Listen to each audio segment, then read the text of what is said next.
Stefanski addressed the media, talked about Amari Cooper and that wide receiver group today. I think you guys are getting to know Amari, just like I'm getting to know Amari and spending time with him.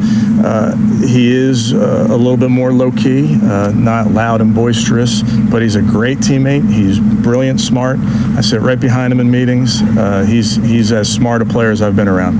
I really enjoy having him out here. I enjoy watching him work. I mean, he's such a big, imposing figure at that position, and to watch him go through drills and take extra reps, he won't take himself out. So Coach O'Shea is the one that has to manage those type of reps, but he's a pro's pro all the way. I think you hit it. Consistency is really, really important for any position, but that receiver position, certainly we're looking for guys that can perform on a consistent basis.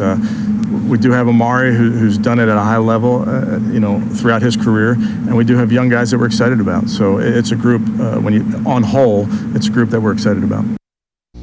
And Quincy, again, the wide receiving group you're concerned with because it's a bunch of young guys. Schwartz going down, Bell unable to practice, although, it doesn't look terribly serious. It's got to be a concern.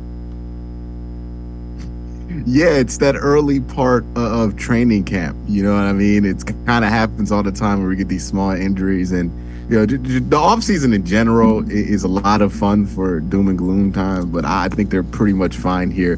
Bell going out, we knew that was kind of a minor injury at the beginning of this whole thing.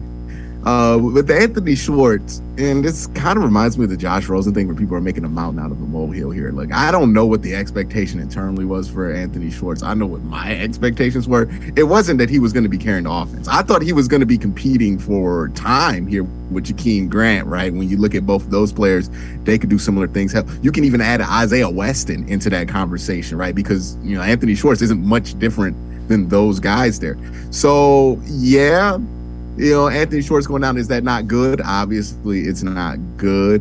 But the Browns, I feel like they have multiple guys on the roster already that can kind of fill up that role if need be, and who might have filled up that role. I mean, Jakeem Grant, we've talked about him when it comes to Demetri Felton's roster touches, and we've talked about him when it comes to Anthony Schwartz touches. He was going to be competing for that role there at the that situational X wide receiver spot that Anthony Schwartz is occupying.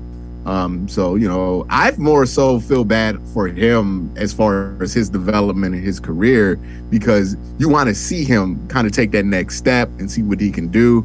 This injury, hopefully it's not major. Hopefully it's just like a 2-day thing and he's back before the end of camp.